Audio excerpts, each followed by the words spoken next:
राजनीति में ना कभी कभी एक ही दिन में सब कुछ बदल जाता है।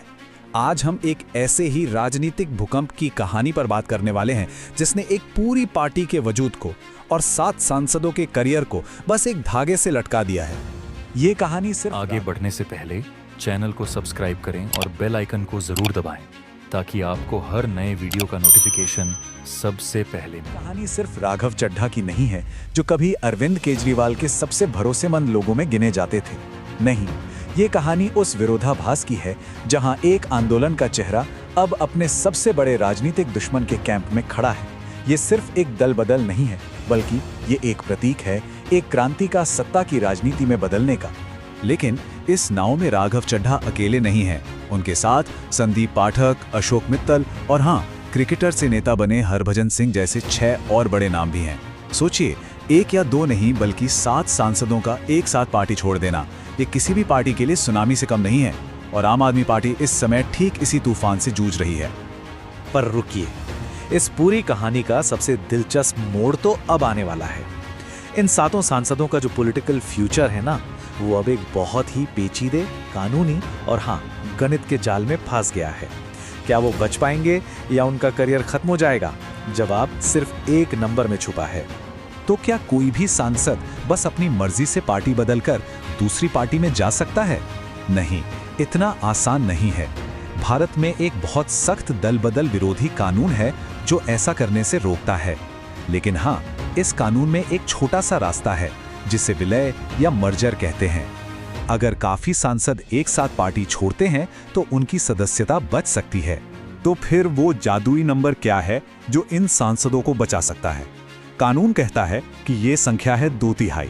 किसी भी दल बदल को कानूनी विलय तभी माना जाएगा जब पार्टी के कम से कम 2/3 सांसद एक साथ पाला बदलें। और बस यहीं पर यह कहानी एक मैथमेटिकल थ्रिलर बन जाती है। देखिए, आम आदमी पार्टी के राज्यसभा में कुल 10 सांसद हैं। 7 ने बगावत कर दी है और सिर्फ 3 वफादार बचे हैं। अब यहां से गणित का असली खेल शुरू होता है। ये नंबर 6.66 यही इस पूरे खेल का सेंटर पॉइंट है। 10 सांसदों का 2/3 होता है 6.66। अब कानून में 6.25 सांसद तो हो नहीं सकते, है ना? तो आपको अगले पूरे नंबर तक पहुंचना होता है जो कि है 7। इसका सीधा सीधा मतलब यह है कि इन 7 बागियों के पास गलती की कोई गुंजाइश नहीं है, 0। ये एक ऐसी पतली रस्सी पर चलने जैसा है जहां एक भी कदम लड़खड़ाया तो सब नीचे। मतलब ये है कि अगर इन 7 में से एक भी सांसद ने अपना मन बदल लिया तो ये पूरा का पूरा प्लान ताश के पत्तों की तरह ढह जाएगा। फिर इसे कानूनी विलय नहीं माना जाएगा, बल्कि ये एक अवैध दल बदल होगा और नतीजा, सभी 7 की राज्यसभा सदस्यता तुरंत रद्द हो सकती है। ये एक ऐसा जुआ है जहां दांव पर सब कुछ लगा है। तो सवाल ये उठता है कि आखिर ये नौबत आई कैसे? एक पार्टी जो एकता और क्रांति के नारे पर बनी थी, उसमें इतनी गहरी दरारें कैसे पड़ गईं? चलिए जरा पर्दे के पीछे की कहानी को समझते हैं। देखिए, इस बगावत के बीज कुछ समय से बोए जा रहे थे। 2 अप्रैल को राघव चड्ढा को अचानक राज्यसभा में पार्टी के डिप्टी लीडर के पद से हटा दिया गया। उनकी जगह अशोक मित्तल को लाया गया। और विडंबना देखिए, आज दोनों ही बागी खेमे में एक साथ हैं। जब पार्टी के सबसे बड़े नेता अरविंद केजरीवाल जेल में थे, उस वक्त चड्ढा की चुप्पी पर भी कई सवाल उठे थे। अगर राघव चड्ढा की तरफ से देखें तो उनका कहना है कि जिस पार्टी को उन्होंने अपने खून पसीने से बनाया, वो अब अपने आदर्शों से भटक गई है। वो उसी भ्रष्टाचार में डूब गई है जिसके खिलाफ वो सब लड़े थे। अब ये एक सैद्धांतिक स्टैंड है या सिर्फ एक बहाना, ये देखने वाली बात है। लेकिन जैसा कहते हैं, हर सिक्के का एक दूसरा पहलू भी होता है। आम आदमी पार्टी का आरोप है कि जब पार्टी को उनकी सबसे ज्यादा जरूरत थी, तब चड्ढा अपने पर्सनल पीआर में लगे हुए थे और केंद्र सरकार से मुश्किल सवाल पूछने से बच रहे थे। तो कहानी का कौन सा हिस्सा सच है? लेकिन ये लड़ाई सिर्फ दिल्ली तक सीमित नहीं है। इस राजनीतिक शतरंज की बिसात का असली खेल तो कहीं और खेला जा रहा है। वो मैदान है पंजाब, जहां 2027 में एक बहुत बड़ी चुनावी जंग होनी है। और ये देखिए, ये कोई संयोग नहीं है। इन 7 बागियों में से 6, पूरे 6 पंजाब से आते हैं। सिर्फ स्वाति मालीवाल दिल्ली से हैं। ये आंकड़ा ही इस पूरी स्ट्रैटेजी के पीछे के मकसद को साफ कर देता है। ये एक तरह की पॉलिटिकल सर्जिकल स्ट्राइक है।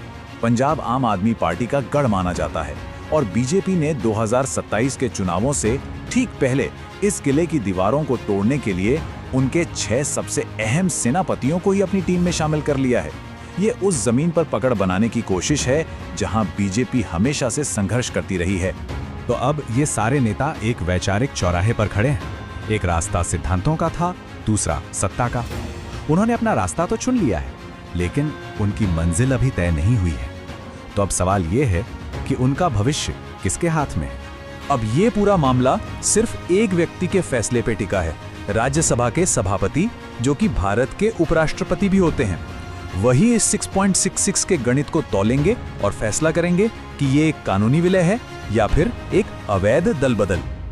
7 बड़े नेताओं का राजनीतिक करियर उनके एक दस्तखत पर टिका है। ये तस्वीर ये अपने आप में पूरी कहानी बयां करती है। एक तरफ ये वो क्रांतिकारी थे जो कहते थे कि हम व्यवस्था बदलने आए हैं, और दूसरी तरफ आज ये उसी व्यवस्था का हिस्सा है। ये सफर है आदर्शवाद से यथार्थवाद का, या शायद कहें क्रांति से समझौते तक का। तो आखिर में सवाल यही है, क्या ये सत्ता के खेल में एक सोची समझी चाल है या फिर एक क्रांति की आत्मा का सौदा? जब नींव ही हिलने लगे तो इमारत आखिर कब तक खड़ी रह सकती है? इसका जवाब शायद भारतीय राजनीति के भविष्य की कहानी लिखेगा। दोस्तों, ऐसे ही और वीडियोस के लिए चैनल को सब्सक्राइब करें और बेल आइकॉन को जरूर दबाएं ताकि आपको हर नए वीडियो का नोटिफिकेशन सबसे पहले मिले।